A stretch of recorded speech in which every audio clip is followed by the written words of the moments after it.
ಯಾಕೆ ಚಿಕ್ಕ ನೋಡ್ತೀಯಾ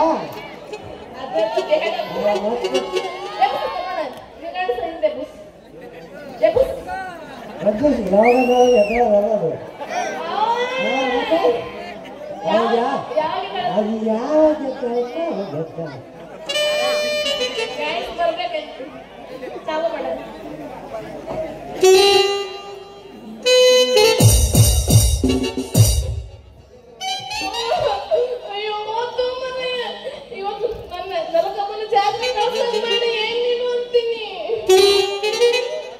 क्या करना लड़की हमारी लगी नम्गे हमार हो गया इसलिए पड़ गए मुझे माफ करो ಏನು ಮಾಡಲು ಹುಡುಗಿ ನಮ್ಮಕ್ಕೆ ಕೈಯಲ್ಲಿ ಲಗಿದು ಮೈಯಲ್ಲಿ ವೇಷಭಾರ ಹಿಂದಕ್ಕೆ ಮೇಲೆ ಅಲ್ಲ ಏನು ಲೇಸದ್ಲಿಂಗ ಮಾಡಿದಲ್ಲ ಮಾಡಿಬಿಟ್ಟು ಆಮೇಲೆ ಕ್ಷಮಿಸು ಅಂತೀಯಲ್ಲ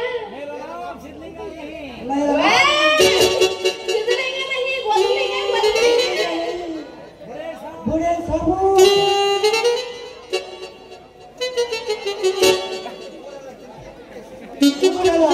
ತೆರಿಗೆ ಸುಸ್ತಾಗಿ ಊಟ ತಿನ್ನದೆ ಹಿಂದಕ್ಕೆ ಮೇಲೆ ಬಿಟ್ಟು ಅಡ್ಜಸ್ಟ್ ಮಾಡ್ಕೊಳಕ್ಕೆ ನೀನೇನು ಅತ್ತೆ ಮಗನು ಅಕ್ಕನ ಮಗನು ಹಂಗೆ ತಿಳ್ಕೊ ವಹಿ ಸಮಾಜ ಏ ಕಬರ್ ಹೇಳಿ ಬಾಯಿ ಬಂದಂಗೆಲ್ಲ ಮಾತಾಡಕ್ ಹೋಗ್ಬೇಡ ನನ್ನ ಯಾರಂತ ತಿಳ್ಕೊಂಡಿಯ ನೀನು ನಿಮ್ದಕ್ಕೆ ಹೆಸರು ನಮ್ದಕ್ಕೆ ಹೆಂಗೆ ಗೊತ್ತಾಗುತ್ತೆ ಏ ನಾನು ಯಾರಂತ ತಿಳ್ಕೊಂಡಿಯ ನನ್ನ ಹೆಸರು ಮತ್ತೆ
ये भगवान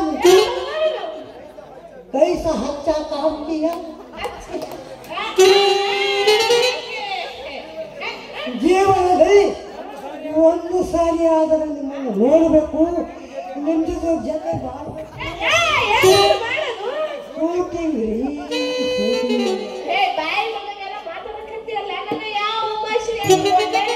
ಅದೇ ವಹಿ ಸಿನಿಮಾ का उमश्री क्या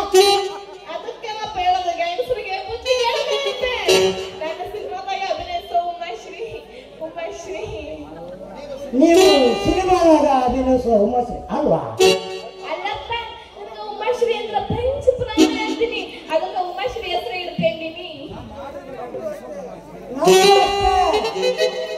ಅವನ ವ್ಯಕ್ತಿಯಿಂದ ನಮ್ದು ಜೀವ ಜೀವ ಜೀವ ಇಟ್ಕೊಂಡಿದ್ದೀನಿ ಉಮಾಶ್ರೀ ಅಂದ್ರೆ ನಮ್ಮಂತ ಗಂಡಸರಿಗೆ ನಿದ್ದೆನೇ ಬರುತ್ತೆ ಎಲ್ಲರಿಂದನೂ ನೀರು ಬರ್ತೈತಿ ಅದೆಲ್ಲ ಇಲ್ಲಿ ಹಂಗ ಸಾಬಣ್ಣ ನೀನ್ ಏನ್ ಕೆಲಸ ಮಾಡ್ತೀಯ ನಮ್ದಕ್ಕೆ ಸಾಮಾನು ನೋಡಿದ್ರೆ ಗೊತ್ತಾಗಲ್ವಾ ಪ್ಲಾಸ್ಟಿಕ್ ರಿಪೇರಿ ಅಂತ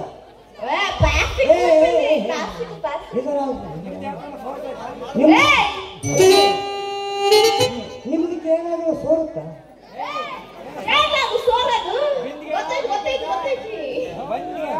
ಅದೇ ರೀ ಬಕೆಟ್ ಆಗಲಿ ಇಲ್ಲ ಬಿಂದಿಗೆ ಆಗಲಿ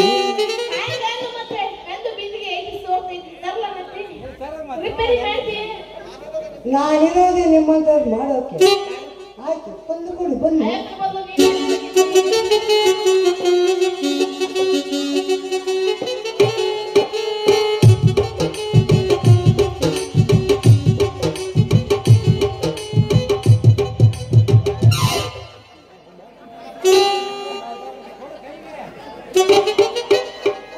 ಅಲ್ಲ ಕಾಣಿಸ್ತೈತೆ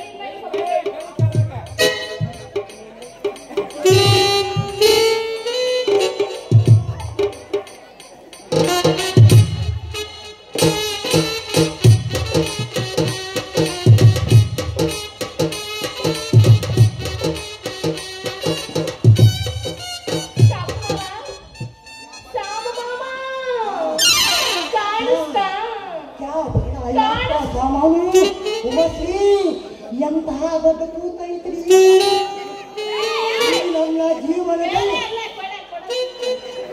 ನನ್ನ ಜೀವನದಲ್ಲಿ ಇಂಥ ದೊಡ್ಡ ಕೂತು ನೋಡಿರೋದು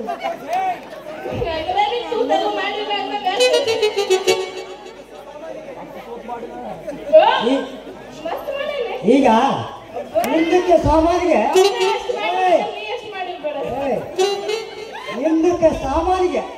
ನಮ್ದು ಸಾಮಾನು ಹಾಕಿ ರಿಪೇರಿ ಮಾಡ್ತೀವಿ.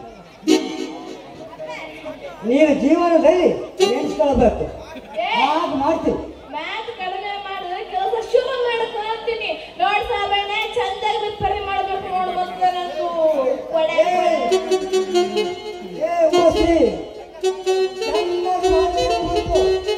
ಇನ್ನೊಂದು ಸಾರಿ ಅಂತ ಹುಡುಕ್ಯಳ್ಬಾರ್ದು. ನಂಬಿಕೆ ಮಾಡು, ನಂಬಿಕೆ ಮಾಡು. ಎಲ್ಲೆಲ್ಲಿ ಟೈಟ್ ತುಕ್ಕಡ್ದೈತೋ ಯಾರಿಗೆ ಗೊತ್ತೈತಿ. ಅದೆಲ್ಲ ಇಲ್ಲಪ್ಪ. ಇದಕ್ಕೆ ಎಷ್ಟು ರೇಟು, ಎಷ್ಟು ರೊಕ್ಕ ಕೊಡ್ಬೇಕು? ಬಡ ಅಕ್ಕ 30 ರೂಪಾಯಿ. 30 ರೂಪಾಯಿ. 30 ರೂಪಾಯಿ. 30 ರೂಪಾಯಿ ಜಾಸ್ತಿ ಆಯ್ತಪ್ಪ. ಸ್ವಲ್ಪ ನೋಡಿ ರೊಕ್ಕ ಕೇಳು ಒಬ್ಬೊಬ್ಬರಿಗೆ. ನೋಡು ಅಲ್ಲ, ಇಲ್ಲಿ ನೋಡು ಎಷ್ಟು ದೊಡ್ಡ ತೂಕ ಐತೆ. ಕೆಲಸ ಜಾಸ್ತಿ ಇದೆ. ಹೋಗಿ ಅಲ್ಲ ಹೋಗಿ 20 ರೂಪಾಯಿ ಕೊಡು. ಆಯ್ತು ಬಿಡಪ್ಪ, ಅಷ್ಟೇ ಕೊಡ್ತೀನಿ. ಚಂದ ರಿಪೇರಿ ಮಾಡಾತೇನು ಅಕ್ಕ ಶಾದಿ ಹೋಗ ಮದುವೆ ಆಗಿದೆಯಾ? ಗೊತ್ತಾಯ್ತು.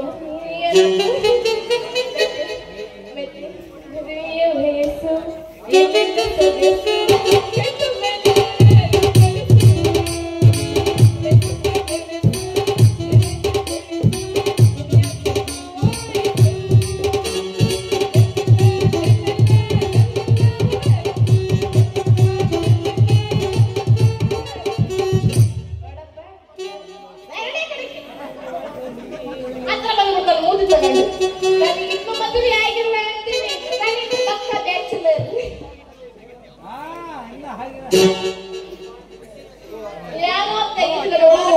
ಜೋಡಿ ಬೆಳಿಗ್ಗೆ ಒಳ್ಳೆ ಗಿರಾಕಿ ಸಿಕ್ತು. ಇನ್ನು ಮೇಲೆ ಅವ್ರದಕ್ಕೂ ನಮ್ದಕ್ಕೂ ಅಂಟು ಬಿಡದಂಗೆ ಬೇಸಿಗೆ ಹಾಕಿ ರಿಪೇರಿ ಮಾಡ್ತೀವಿ.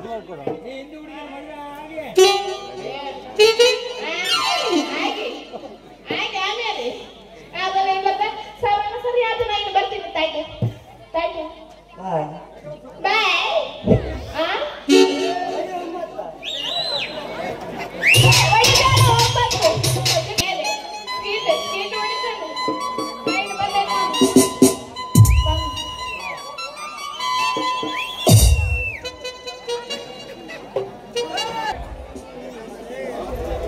आज मेरा नसीब बहुत अच्छा है. हे ಭಗವಂತ, ಇವತ್ತು ನಾನು ಎಂತಹ ಅದೃಷ್ಟ ಮಾಡಿ ಬೆಳಿಗ್ಗೆ ಎದ್ದು ಬಂದ ಟೈಮು ತುಂಬಾ ಚೆನ್ನಾಗಿದೆ. ಬಹಳ ಜನಕ್ಕೆ ಒಳ್ಳೆ ಗಿರಾಕಿ ಇತ್ತು. ಇಲ್ಲಿ ಬೇರೆ ನಮ್ದಕ್ಕೂ ಅವ್ರದಕ್ಕೂ ಅಂಟು ಬೆಳೆದಂಗೆ ಬೇಸಿಗೆ ಆಯ್ತು. ಹುಡುಗಿನ ಮದುವೆ ಮಾಡಿಕೊಂಡು 500 ಮದುವೆ ಹೋಗ್ತೀವಿ. ಹುಡುಗಕ್ಕೂ ಲಡ್ಕಿಗೂ ಕಾದು ಎತ್ತರ ಸಾಗುತ್ತಾರೆ. ಹೈದರಾಬಾದ್ ಜಾವಕ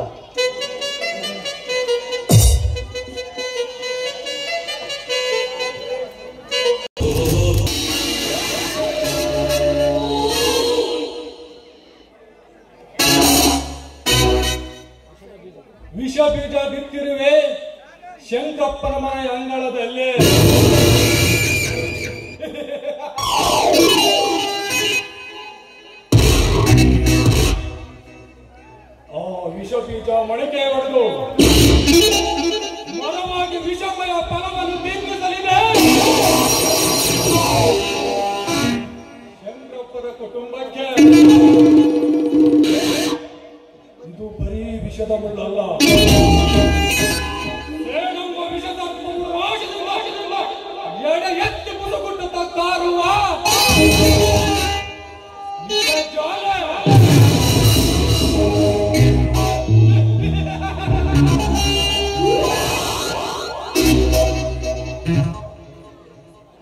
ಸೇಡಿನ ದಳ್ಳರಿಯಲ್ಲಿ ಎಂದಂತ ದಿನ ಭಸ್ಮವಾಗುವುದು ಶಂಕರಪ್ಪನ ಮನೆತನ.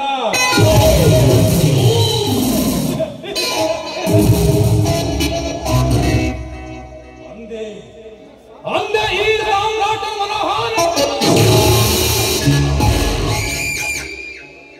ಪ್ರತಿದಿನ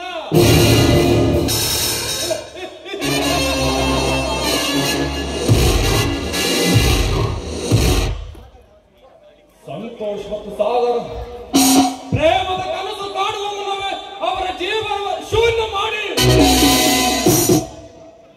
ಶಾಂತಿಯಾಗಿರುವ ಮನೆಯನ್ನು ಕ್ರಾಂತಿ ಹೆಚ್ಚಿಸಿ ರಕ್ತದೋಗಲು ಚೆಲ್ಲಿ ಆ ರಕ್ತದಲ್ಲಿ ಕೈ ತೊಳೆದು ಬರುತ್ತಿದ್ದಾರೆ.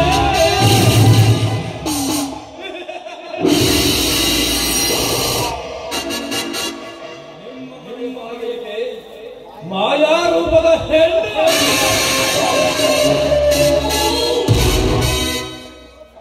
ಹೆಣ್ಣು ಈ ಸಮಾಜದ ಕಣ್ಣು.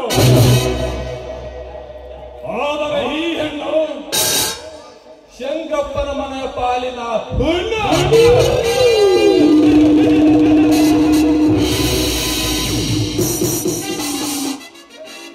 ಜೇನು ಗೂಡಿನಂತೆ ಒಂದಾಗಿರುವ ಸಂಸಾರವನ್ನು ಹೊಡೆದು ಚೆಲ್ಲಾಪಿಲ್ಲಿಯಾಗಿ ಮಾಡಿಸಲೇಬೇಕು ಮಣ್ಣು. ಆಗ ನನ್ನ ಜಲಕ್ಕೆ ಸಿಗುವುದು ಫಲ.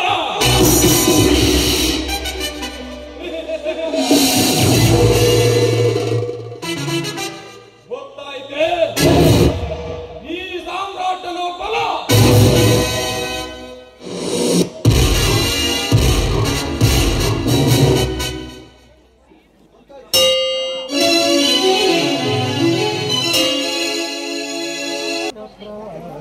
ಜೀವನದಲ್ಲಿ ಭಿನ್ನವಾದ ಅಂತೆ ನಮ್ಮ ಜೀವನವನ್ನು ನಡೆಯುತ್ತದೆ.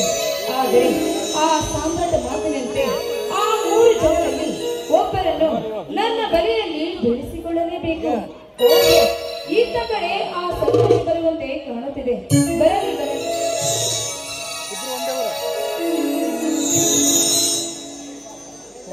Hello Santosh, congratulation. Thank you. ಅಂದಾಗೆ ಈ ನಿಸರ್ಗದಡಿಯಲ್ಲಿ ನೀವೊಬ್ಬರೇ ಇರುವಿರಲ್ಲ, ಯಾಕೆ? ಬಸ್ ಹಿಡಿದು ಮುಂದೆ ಹೋಗೋಣವೆಂದರೆ ಈ ಪ್ರಕೃತಿ ಮಡಿಲನ್ನು ಕಂಡು ನನಗೆ ಮನಸ್ಸು ಮುಂದೆ ಹೋಗಲು ಬರಲೇ ಇಲ್ಲ. ಹೌದಾ? ನಿಮ್ಮ ಹೆಸರು ಏನಂತ ಗೊತ್ತಿರಲಿಲ್ಲ. ನನ್ನ ಹೆಸರು ಪ್ರೇಮ. ನಾನಿರೋದು ಚಿತ್ರದುರ್ಗದಲ್ಲಿ.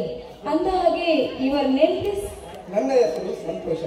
ಇದೇ ಊರಿನ ಪದವಿ ಮುಗಿಸಿದ್ದೇವೆ. ನಿಮ್ಮನ್ನು ಕಂಡು ನನಗೆ ತುಂಬಾ ಸಂತೋಷವಾಗುತ್ತಿದೆ. ನನ್ನನ್ನು ಕಂಡು ಸಂತೋಷ. What is the surprise? ನೋಡಿ, ನಾನೊಬ್ಬ ಡ್ರಾಮಾ ಕಲಾವಿದೆ. ಏಕೆಂದರೆ ಡ್ರಾಮಾವನ್ನು ಕಲಿತು ಮುಂದೆ ಸಾಗುತ್ತಿದೆ ನನ್ನ ಜೀವನ. ಈ ಊರಿನಲ್ಲಿ ಬಸ್ ನೋಡೋಣವೆಂದರೆ ಇಲ್ಲಿ ಬಸ್ ಸಿಗಲಿಲ್ಲ. ಅದಕ್ಕೋಸ್ಕರ ಮುಂದೆ ಹೋಗಲು ಸಾಗುತ್ತಿಲ್ಲ ನನ್ನ ಮನಸ್ಸು. ನೋಡಿ, ನೀವು ಹೇಳುವ ಮಾತು ತುಂಬಾ ಅರ್ಥಗರ್ಭಿತವರು. ನಿಮ್ಮ ಸೂತ್ರವನ್ನು ಸ್ವಲ್ಪ ಬಿಡಿಸಿ ಹೇಳಿದಿರಾ? ನೋಡಿ ಸರ್, ಈ ಜೀವನವು ಒಂದು ನೀರಿನ ಮೇಲೆ ಗುಳ್ಳೆ ಇದ್ದಾಗೆ. ಅದರಂತೆ ಈ ಆಶಾ ಗೋಪುರಗಳ ಮಧ್ಯೆ ನಾನು ಸುರಿದಂತೆ ಕಾಪಾಡುತ್ತಿದ್ದೇನೆ. ಅದೇ ರೀತಿ ನೀವು ನನ್ನ ಜೊತೆಯಲ್ಲಿ ಕೈ ಹಿಡಿದರೆ ನಾವಿಬ್ಬರು ಯಾವತ್ತಿದ್ದರೂ ಸುಖವಾಗಿರಬಹುದು, ಅಲ್ಲವೇ? ನೀನು ಹೇಳಿದ ಹಾಗೆ ನಾನು ಹೇಳುವುದಕ್ಕೆ ಕನ್ನಡದಲ್ಲಿ ಪದಗಳೇ ಸಾಲ. ಮೊದಲದಾಗಿ ಹೇಳ್ಬೇಕಂದ್ರೆ, ನೀನೊಬ್ಬರು ಡ್ರಾಮಾ ಮುಖಕ್ಕೆ ಬಣ್ಣ ಹಚ್ಚಿಕೊಂಡು ನಾಟಕ ಆಡುವಂತೆ ನನ್ನ ಜೀವನದಲ್ಲಿಯೂ ಸಹ ನಾಟಕ ಅದರಲ್ಲೂ ಈ ರೀತಿ ನಿರ್ಭೀತಿಯಿಂದ ನನ್ನ ಹೃದಯವನ್ನು ನಿನಗೆ ಒಪ್ಪಿಸಿದ್ದೇನೆ ಎಂದು ಹೇಳಿದ ಹೆಣ್ಣನ್ನು ನಾನು ನೋಡಿದ್ದು ಇದೇ ಮೊದಲ ಬಾರಿ. ಈ ಪ್ರೀತಿ ಎನ್ನುವುದು ಒಂಥರ ಅಟ್ರಾಕ್ಷನ್ ಇದ್ದಾಗೆ.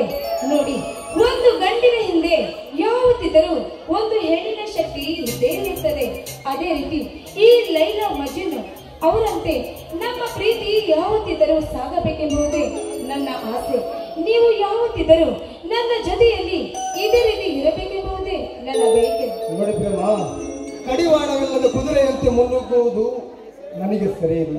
ನಾನು ನನ್ನ ಜೀವನದಲ್ಲಿ ದೊಡ್ಡ ವಿದ್ಯಾವಂತನಾಗಿ ಈ ಊರಿಗೆ ಡಾಕ್ಟರೇಟ್ ತರಬೇಕೆಂದುಕೊಂಡು, ಆದರೆ ಈ ಪ್ರೇಮ ಜಾಲದಲ್ಲಿ ಸಿಲುಕಿದರೆ ನಾನು ದಡ ಸೇರುವುದು ತುಂಬಾ ಕಠಿಣವಾಗುತ್ತದೆ. ನೋಡಿ, ಈ ಪ್ರೀತಿ ಎನ್ನುವುದು ಎರಡು ಹೃದಯಗಳು ಸೇರಬೇಕು. ಅದೇ ರೀತಿ ನಿಮಗೆ ನಾನು ಯಾವತ್ತೂ ಧಕ್ಕೆ ತರುವುದಿಲ್ಲ. ನೀವು ಯಾವುದೇ ಕೆಲಸ ಮಾಡಿದರೂ ಅದಕ್ಕೆ ನಾನು ಮುಂದೆ ಹೋಗಿ ನಿಮ್ಮ ಜೊತೆಯಲ್ಲಿ ನಿಲ್ತೀನಿ. Santosh, I love you Santosh, I do love you. ದೇವಸ್ಥಾನಕ್ಕೆ ಕಾಲಿಡುವ ಮುನ್ನವೇ ಪ್ರಸಾದ ಸಿಕ್ಕಿದೆ ಎಂದರೆ ಬೇಡ ಎನ್ನುವುದು ಮೂರ್ಖತನ. ಹಾ ಪ್ರೇಮ, ನಿಮ್ಮಂತೆ ಆಗಲಿ. ನನ್ನ ಜೀವನದ ಮನೆ ಕಟ್ಟಲು ನೀವೇ ನನ್ನ ಮೊದಲ ಹಡಿಗಲ್ಲು. ಐ ಲವ್ ಯು ಪ್ರೇಮ.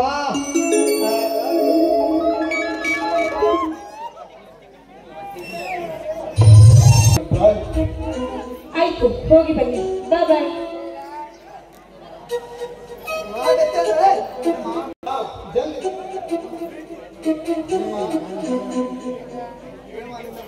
ಪ್ರೇಮ, ನಿನ್ನ ಈ ಪ್ರೀತಿಯ ಹಲೆಯಲ್ಲಿ ನಾನು ಬೆಂಗಳೂರಿಗೆ ಹೋಗುತ್ತೇನೋ ಅಥವಾ ಅರ್ಧ ದಾರಿಯಲ್ಲಿ ಬಚ್ಚಿಡಿದು ನಡೆದುಕೊಂಡು ಬರುತ್ತೇನೋ ಗೊತ್ತಿಲ್ಲ. ರೀ, ನೀವು ತುಂಬಾ ತಮಾಷೆ ಮಾತಾಡ್ತೀರಾ ಬೇಡ್ರಿ. ಆಯ್ತು ಪ್ರೇಮ, ಬಾಯ್ ಬಾಯ್. ಆ ಸಾಮ್ರಾಟ್ ಹೇಳಿದಂತೆ ಇವನನ್ನು ನನ್ನ ಬದಿಯಲ್ಲಿ ಬಿಡಿಸಿಕೊಂಡಿದ್ದೇನೆ. ಇನ್ನು ಮುಂದೆ ಇರುವುದು ಆ ಸಾಗರಿಗೆ ಹೇಗಾದ್ರೂ ಮಾಡಿ ನನ್ನ ಬದಿಯಲ್ಲಿ ಬಿಡಿಸಿಕೊಳ್ಳಲೇಬೇಕು.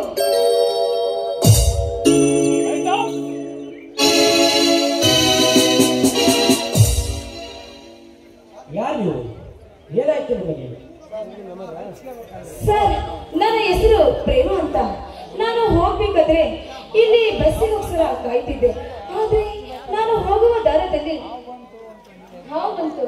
ಅದಕ್ಕೋಸ್ಕರ ಹೆದರ್ಕೊಂಡು ಇಲ್ಲಿ ನಿಂತಿದ್ದೇನೆ. ಛೇ, ಇಷ್ಟಕ್ಕೆಲ್ಲ ಹೀಗೆ ಹೆದರುವುದು? ಹೆಣ್ಣು ಕಿತ್ತೂರು ರಾಣಿ ಚೆನ್ನಮ್ಮ ಹೊನಗೆ ಹೋಗುವ ಹಾಗೆ ಧೈರ್ಯಶಾಲಿಯಾಗಿರಬೇಕು. ನೋಡಿ, ಆ ಧೈರ್ಯಶಾಲಿ ನಿಮ್ಮಲ್ಲಿದ್ದರೆ ನನಗೆ ಆ ಭಯ ಏನೇ ಇಲ್ಲ. ನೀವು ಏನು ಹೇಳ್ತಿರುವಿರಿ? ಹೌದು ಸರ್, ನಾನು ನಿಜವನ್ನೇ ಹೇಳುತ್ತಿರುವೆ. ಏಕೆಂದರೆ ನಾನು ಹೋಗುವ ದಾರಿಯಲ್ಲಿ ಆ ರೀತಿ ಪರಿಸ್ಥಿತಿ ಇತ್ತು. ಅಂದ ಹಾಗೆ ತಮ್ಮ ಹೆಸರು? ನನ್ನ ಹೆಸರು ಸಾಗರ ಅಂತ. ಇದೇ ಊರಿನ ಆಗರ್ಭ ಶ್ರೀಮಂತ ಶಂಕರಪ್ಪನ ಮೂರನೇ ಮಗ. ಇನ್ನೂ ವ್ಯಾಸಂಗ ಮಾಡುತ್ತಿದ್ದೇನೆ. ಒಂದು ವೇಳೆ ವಿದ್ಯಾಭ್ಯಾಸಕ್ಕೆ ಕೈ ಮುಗಿದರೆ ಈ ಕಾವೇರಿ ಮಾತೆಯ ಮಡಿಲಲ್ಲಿ ರೈತನ ಮಗನಾಗಿ ದುಡಿದು ತುಂಬುತ್ತೇನೆ. ಹಾ ಪ್ರೇಮ, ಹಾಗೆ ಈ ದಾರಿಯಲ್ಲಿ ನೀವು ಒಬ್ಬಳೇ ಒಂಟಿಯಾಗಿರಲು ಕಾರಣ? ನಾನು ನನ್ನ ಫ್ರೆಂಡಿನ ಮನೆಗೆ ಹೋಗ್ಬೇಕಾಗಿತ್ತು. ಆದ್ರೆ ಇಲ್ಲಿ ಬಸ್ ಸಿಗಲಿಲ್ಲ. ಅದಕ್ಕೋಸ್ಕರ ಇಲ್ಲೇ ನಿಂತಿದ್ದೇನೆ. ಪ್ರೇಮ, ಈ ಹಳ್ಳಿ ಅದೊಂದು ದೊಡ್ಡ ಸಮಸ್ಯೆ. ಸಮಯಕ್ಕೆ ಸರಿಯಾಗಿ ಬಸ್ಸು ಬಂದರೆ ನಾವೇ ಅದೃಷ್ಟವಂತರು. ಹಾ ಪ್ರೇಮ, ಈ ಬಸ್ಸಿನ ಬಗ್ಗೆ ಒಂದು ತಮಾಷೆ ಇದೆ, ಹೇಳ್ತೀನಿ ಕೇಳು. ನಮ್ಮ ಊರಿಗೆ ಹೊಸದಾಗಿ ಬೊಮ್ಮಲಿಂಗೇಶ್ವರ ಬಸ್ಸು ಅಂತ ಬಂತು. ಅದು ಎಂದೂ ಸರಿಯಾದ ಸಮಯಕ್ಕೆ ಬರಲಿಲ್ಲ. ಒಂದು ದಿನ ಮಾತ್ರ ಸರಿಯಾದ ಸಮಯಕ್ಕೆ ಬಂತು. ಆಗ ಊರಿನ ಜನರೆಲ್ಲರೂ ತುಂಬಾ ಖುಷಿಯಾಗಿ ಆ ಡ್ರೈವರ್ ಅನ್ನು ಕೆಳಗಿಳಿಸಿ ಹೂವಿನ ಹಾರವನ್ನು ಹಾಕಿದರು. ಆಗ ಆಶ್ಚರ್ಯದಿಂದ ನನಗೇಕೆ ಇಷ್ಟೊಂದು ಮರ್ಯಾದೆ ಎಂದು ಕೇಳಿದಾಗ ಇಂದು ಬಸ್ಸು ಸರಿಯಾದ ಸಮಯಕ್ಕೆ ಬಂದಿದೆ ಎಂದು ಹೇಳಿದರು. ಅದಕ್ಕೆ ಆ ಡ್ರೈವರ್ ಏನದು ಗೊತ್ತಾ ಪ್ರೇಮ? ಏನ್ ಹೇಳಿದ್ರು? ಇದು ನಿನ್ನೆ ಬರಬೇಕಾದ ಬಸ್ಸು ಇವತ್ತು ಬಂದಿದೆ ಎಂದು ಹೇಳಿದಾಗ ಅಲ್ಲಿ ನೆರೆದ ಜನರೇ ಇಂಗು ತಿಂದ ಮಂಗನಂತಾದರು. ಏಕೆ ಪ್ರೇಮ ಈ ರೀತಿ ನೀವು ಮಾತನಾಡ್ತಿದ್ದೀರಿ? ಹೇಗೆ ಪ್ರೇಮ ನಗುತ್ತಿರುವೆ? ನೋಡಿ, ನೀವು ಬರೇ ತಮಾಷೆ ಮಾಡ್ತೀರಲ್ಲ. ಇದು ತಮಾಷೆ ಅಲ್ಲ ಪ್ರೇಮ, ನಿಜ ತಿಥಿ. ಇರಲಿ ಬನ್ನಿ, ನಿಮ್ಮನ್ನು ಡ್ರಾಪ್ ಮಾಡುತ್ತೇನೆ. ಎಲ್ಲಿಗೆ? ನಮ್ಮ ಹಿತಾಶಿಗಳ ಊರಿಗೆ. ನೋಡಿ, ನೀವು ಪರಿಚಯದ ಮೇಲೆ ನಾನು ಇಲ್ಲೇ ಇರಬೇಕೆಂದು ತೀರ್ಮಾನ ಮಾಡಿದ್ದೇನೆ. ಎಲ್ಲಿ ಅಂದರೆ? ನಿಮ್ಮ ಜೊತೆಯಲ್ಲಿ ಕೂಡಿ ನಿಮ್ಮ ಜೊತೆ ಬಾಳಬೇಕೆಂದು ಆಸೆ ಪಡುತ್ತಿದ್ದೇನೆ. ನೀವೇನು ಹೇಳುತ್ತೀರೋ ಪ್ರೇಮ? ನಾನಿನ್ನು ಮದುವೆ ಆಗದ ಗಂಡು, ನೀನಿನ್ನು ಮದುವೆ ಆಗದ ಹೆಣ್ಣು. ಪ್ರೇಮ, ಇಂತಹ ಸಮಯದಲ್ಲಿ ದಾರಿ ತಪ್ಪಿ ಮಾತನಾಡಬೇಡ ಪ್ರೇಮ. ಹೌದು ಸಾಗರ್, ನೋಡಿ, ನಾನೊಬ್ಬ ಅನಾಥೆ. ನನಗೆ ತಂದೆ ತಾಯಿ ಯಾರು ಇಲ್ಲ.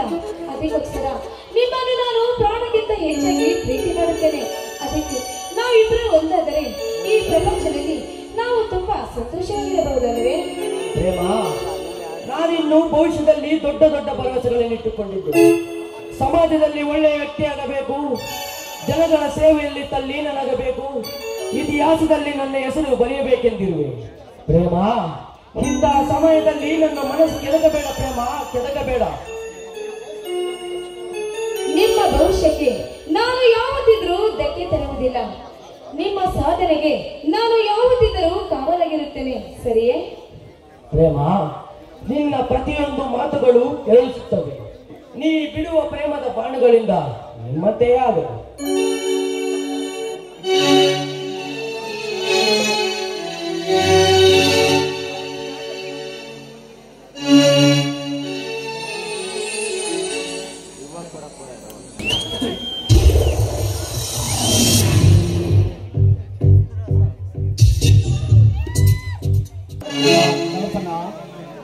ಕಲ್ಪನಾ,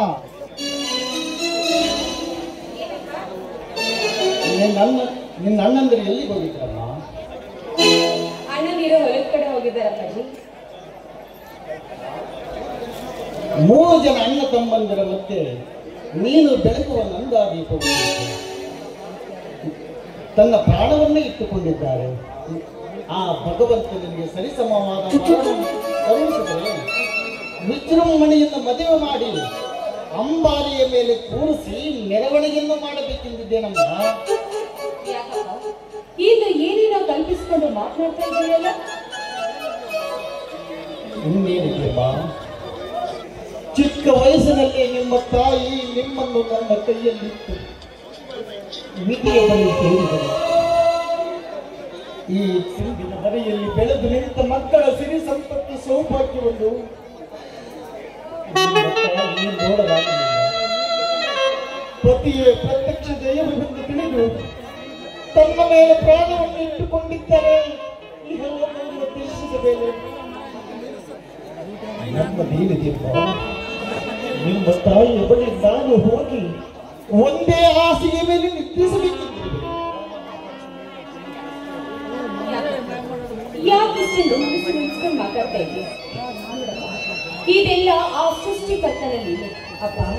ಬೇಕಿದ್ದಾಗ ಬರುವುದು, ಸಾಕಿದ್ದಾಗ ಹೋಗುವುದು, ಇದೆಲ್ಲ ಆ ಭಗವಂತನ ಇಚ್ಛೆ. ಎಲ್ಲವೂ ನಾವು ಅಂದುಕೊಂಡಂತೆ ನಡೆದು ಬಿಟ್ಟಿದ್ರೆ ಈ ಪ್ರಪಂಚದಲ್ಲಿ ನಮ್ಮನ್ನ ಹಿಡಿಯುವವರು ಅಂತ ಯಾರಿರ್ತಾ ಇದ್ರಪ್ಪ? ನೀ ಹೇಳು ಮಾತು ನಿಜವಮ್ಮ, ಆದರೆ ಅರ್ಥವಿಲ್ಲದ ಜೀವನವಿತ್ತು ಏನು ಪ್ರಯೋಜನ? ನಿಮ್ಮ ತಾಯಿ ಗುಣದಲ್ಲಿ ಶ್ರೀಮಂತರು ಅಷ್ಟೇ ಅಲ್ಲ, ನನ್ನ ಉಸಿರಲ್ಲಿ ಉಸಿರಾದವರು. ಸದಾ ಗಂಡನ ಪೂಜೆಯಲ್ಲಿ ನಿರತರಾಗಿದ್ದರು. ಅದಕ್ಕಾಗಿಯೇ ನಿಮ್ಮ ತಾಯಿಯನ್ನು ಇನ್ನೂ ಮರೆಯುವುದಿಲ್ಲಮ್ಮ.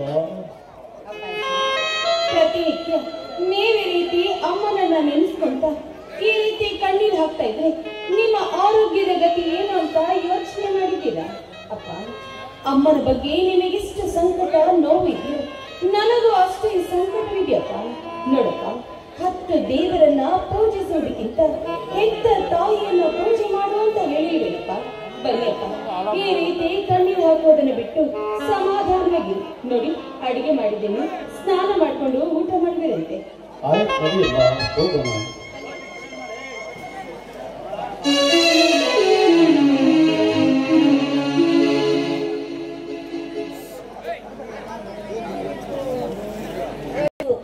ಕನ್ನಡ ತಾಯಿ ಶಾರದಾಂಬೆ ಕೃಪೆಯಿಂದ ನಾನು ಮೊದಲ ಬಾರಿಗೆ ಶಿಕ್ಷಕಿಯಾಗಿದ್ದೇನೆ. ಹಬ್ಬ, ಈ ಊರಿಗೆ ಬಸ್ಸಿಂದ ಕಾಲು ಈಚೆ ಇಟ್ಟ ತಕ್ಷಣ ಸುಂದರವಾದ ವಾತಾವರಣ, ಈ ಪ್ರಕೃತಿಯನ್ನ ನೋಡ್ತಾ ಇದ್ರೆ ಹಾರಾಡುವ ಹಕ್ಕಿಗಳು ಚಿಲಿಪಿಲಿ ಚಿಲಿಪಿಲಿ ಅನ್ನುತ್ತವೆ, ಹರಿಯುವ ನೀರುಗಳು, ಎಲ್ಲಿ ನೋಡಿದರೂ ಗುಡ್ಡ ಬೆಟ್ಟಗಳು,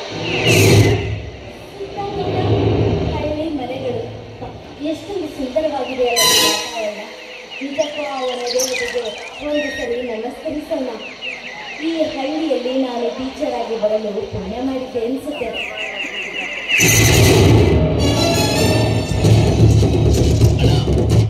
ಅಕ್ಕನ ಬರ್ತ್ಡೇ ಅಂತ ಮಾವನ ಮಗ ಕೊಟ್ಟಿರೋ ಗಿಫ್ಟ್ ಇದು.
ಉತ್ತಮ. ಮಿಸ್ಟರ್, ಈ ರೀತಿ ಆಟದಾರಿಗೆ ನಿಂತ್ಕೊಂಡು ಸಿಗರೇಟ್ ಸೀದಿ ನನ್ನಂತವ್ರಿಗೆ ಹೊಗೆ ಬಿಡುವುದು ನಿಮ್ಮಂತವ್ರಿಗೆ ತರವಲ್ಲ. ನಾನು ಯಾರೆಂಬುದು ಗೊತ್ತಿದೆಯಾ ನಿಮ್ಗೆ? ಗೊತ್ತು ಮಿಸ್. ನಿನ್ನ ಹೆಸರು ಜ್ಯೋತಿ ಎಂದು.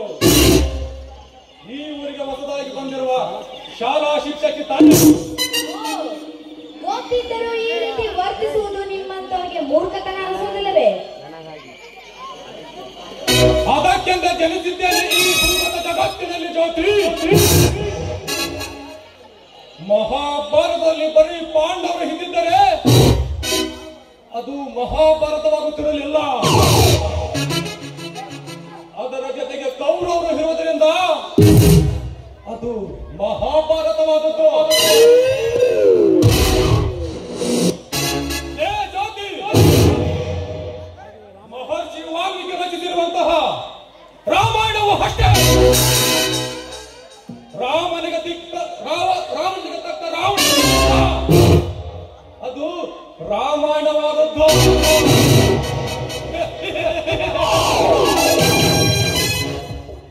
ಲೇ ಜ್ಯೋತಿ, ಹಂದು ಸ್ವತಂತ್ರ ನಂತರದಲ್ಲಿ ಬರೀ ಸತ್ಯವಂತರ ಕಾಲ. ಇಂದು ಬರೇ ಪುಣ್ಯ ಪೋಕಿಗಳ ಕಾಲ. ನಿಮ್ಮಂತ ಯುವತಿಯರಿಗೋಸ್ಕರ ನಮ್ಮಂತ ಆಗರ್ಭ ಶ್ರೀಮಂತರನ್ನು ಸೃಷ್ಟಿಸಿದ್ದಾರೆ ಈ ಜಗತ್ತಿನಲ್ಲಿ ಜ್ಯೋತಿ. ಇತಿಹಾಸದಲ್ಲಿ ಸತ್ಯವಂತ ಯೋಧರಿಗೆ ಮಾತ್ರ ಹೆಸರಿರುತ್ತೆ ಹೊರತು ನಿನ್ನಂತ ಪುಂಡ ಪೋಖ್ರಿಗಲ್ಲ. ಇತಿಹಾಸದಲ್ಲಿ ಹೆಸರು ಪಡೆಯುವ ಧೀಮಂತ ನಾಯಕರು ಈಗಿನ ಕಾಲದಲ್ಲಿ ಇಲ್ಲವಂದ ಮೇಲೆ ಇಂಥ ರಾವಣ ರಾಜ್ಯದಲ್ಲಿ ನಮ್ಮಂತ ರಣುಜ ಮಾಡೋರಿಗೆ ಯಾವ ಪುಸ್ತಕದಲ್ಲಿ ಲೆಕ್ಕಿಕ್ಕಿದ ಜ್ಯೋತಿ? ಬರೀ ಜ್ಯೋತಿ ಅಲ್ಲ, ಮಿಸ್ಟರ್ ಮೇಡಮ್ ಜ್ಯೋತಿ. ಮಿಸ್ಟರ್ ಮೇಡಮ್ ಜ್ಯೋತಿ, ಲೇ ನಿಮ್ಮಂತ ರಂಬೆ ಊರ್ವಶಿ ಮೇಲಕಿಯನ್ನೇ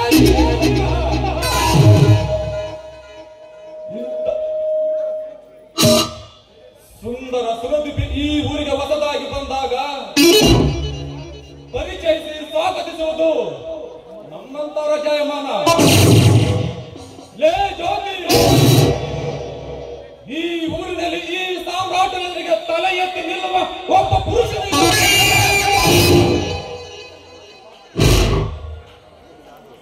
ನೀವು ನನ್ನ ಮಾತು ಕೇಳಿದರೆ ಆಳುಗೋಡೆಯಂತೆ ಜ್ಯೋತಿ ಬಿದ್ದಿರುವ ಆ ಶಾಲೆಯಲ್ಲಿರುವುದಕ್ಕಿಂತ ಸ್ವರ್ಗದ ಅರಮನೆಯಂತಿರುವ ನನ್ನ ಮನೆಯಲ್ಲಿಟ್ಟುಕೊಳ್ಳುವನಿಲ್ಲ. ನನಗೆ ಇದೆಂದು ಬಾಯಿಗೆ ಬಂದ ಹಾಗೆ ಹೊಲಸು ಮಾತನಾಡಿ ನಿನ್ನ ನಾಲಿಗೆ ಹೊಲಸು ಮಾಡ್ಕೋಬೇಡ. ನೋಡು, ನಾವು ಓದಿ ವಿದ್ಯಾವಂತರಾಗಿರೋಳು, ಸಮಾಜದಲ್ಲಿ ಹೇಗೆ ನಡ್ಕೋಬೇಕು ಅನ್ನೋದು ನನಗೆ ಚೆನ್ನಾಗಿ ಗೊತ್ತು. ಶಿಕ್ಷಕಿಯಾಗಿದ್ದೇನೆ. ನಿನ್ನಂತ ಮಾನವನ ಹತ್ರ ಬುದ್ಧಿ ಹೇಳಿಸ್ಕೊಳ್ಳೋ ಅವಶ್ಯಕತೆ ನನಗಿಲ್ಲ. ಸುಮ್ಮನೆಯಿಂದ ಹೊರಟೋದ್ರೆ ಸರಿ, ಎಲ್ಲ ಕೈಗೆ ಬೇಡಿ ಬೀಳೋದಾದ್ರೂ ತಪ್ಪುತ್ತೆ.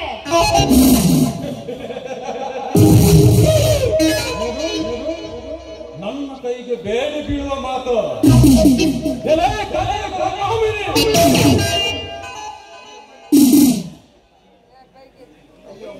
ನೀರಿನ ಪ್ರಪಂಚದ ಸೃಷ್ಟಿಯಲ್ಲಿ ಅತಿ ಚಿಕ್ಕವಳು. ನಿನಗೆ ಶಾಲಾ ಶಿಕ್ಷಕ ಎಂಬ ಅಹಂಕಾರ ಬಿಟ್ಟರೆ ಮುಂದಿನ ಭವಿಷ್ಯದ ಬಗ್ಗೆ ನಿನಗೆ ಅರಿವಿಲ್ಲ. ವಿಧಾನಸೌಧ ಮತ್ತು ಕೆಂಪು ಕೋಟೆಯಲ್ಲಿರುವ ರಾಜಕಾರಣಗಳೇ ನನ್ನ ಕೈಯಲ್ಲಿರುವಾಗ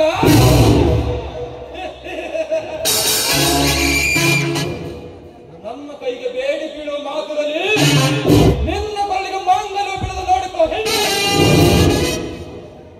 ಅಂದರೆ ನಿನ್ನ ಮಾತಿನ ಅರ್ಥ? ನಿನ್ನ ತಲೆಯನ್ನು ಹೆಚ್ಚಿಗೆ ಕಡಿಸಿಕೊಳ್ಳದೆ ಈ ನನ್ನ ಕೈಗಳಿಂದ ನಿನ್ನ ಕೊಳ್ಳಿಗೆ ಮಾಂಗಲ್ಯವನ್ನು ಕಟ್ಟಿ ಈ ಹಾಗರ್ಭ ಶ್ರೀಮಂತನ ಮನೆಯಲ್ಲಿ ಮಡದಿಯಾಗಿ ಹೊರಗಿಡಿಯಾಗಿರುವುದನ್ನು ಕಲಿ.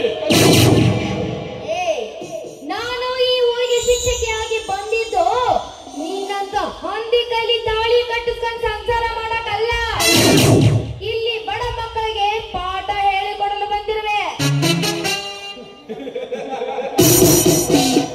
ಲೇ ಜ್ಯೋತಿ, ಈ ಹಳ್ಳಿಯಲ್ಲಿ ಶಾಲಾ ಮಕ್ಕಳು ನನ್ನ ಮಾತು ಮೀರಿ ಶಾಲೆಗೆ ಹೋಗೋದಿಲ್ಲವೆಂದರೆ ನೀನು ಪಾಠ ಮಾಡುವುದಾದ್ರೆ ಯಾರಿಗೆ?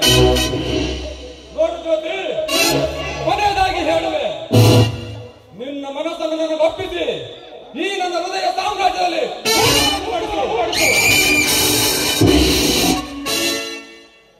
ನಾನೊಬ್ಳು ಶಾಲಾ ಶಿಕ್ಷಕಿ.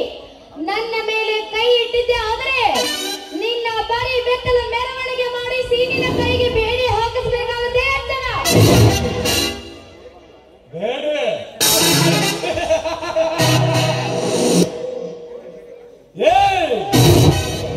ಪೊಲೀಸರ ಎದುರಿಗೆ ಮಾನಭಂಗ ಸುಲಿಗೆ ಮಾಡುವ ಈ ಕಾಲದಲ್ಲಿ ಪೊಲೀಸರ ಭಯವೇ? ಪ್ರತಿಯೊಬ್ಬರು ಈ ಸಮಾಜದಲ್ಲಿ ಪುಂಡ ಪೋಖರಿಗಳೇ ತುಂಬಿದ್ದೇ ಆಗಿದ್ದರೆ ಈ ಸಮಾಜ ಉದ್ಧಾರನೇ ಆಗ್ತಿರ್ಲಿಲ್ಲ.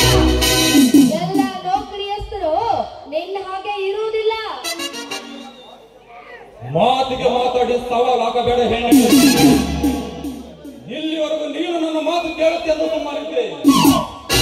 ಈ ನನ್ನ ಮಾತನ್ನು ಕೆದರಿ ಕೇಳಿದ ಸುಮ್ಮನಂತ ಮಾಡಬೇಡ. ನೀನು ಕೆರಳಿದ ಸಿಂಹನಾದ್ರೆ ನಾನು ಚಿತ್ರದುರ್ಗದ ಒಳಗೆ ಹೋಗಿ ತಾಳಿ ನಿನ್ನ ಬಲಿ ತೆಗೆದುಕೊಳ್ಳಬೇಕಾಗುತ್ತೆ ಅರ್ಜುನ.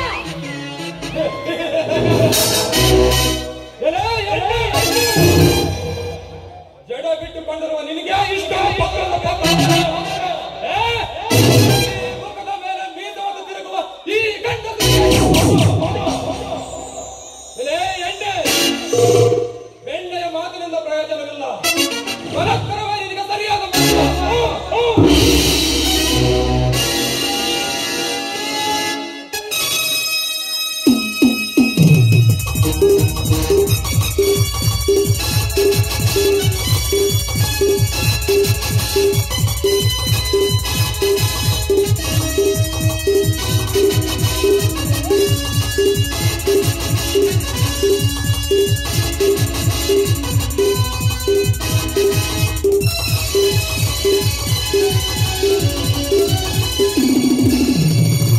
ನನಗಾಗಿಯೇ ನಿನ್ನಂದವು, ನಿನಗಾಗಿಯೇ ಚಂದವು,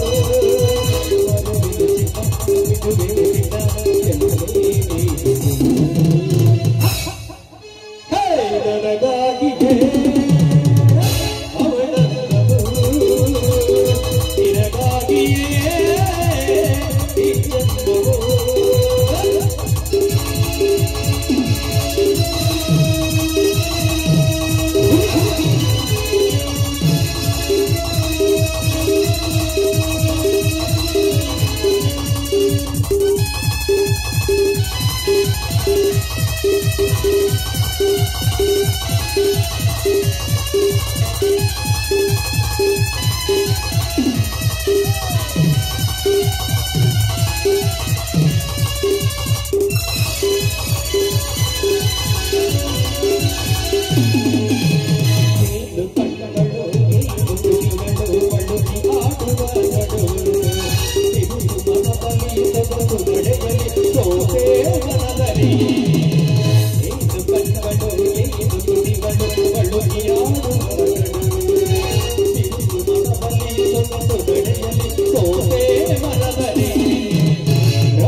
ನನಗಾಗಿ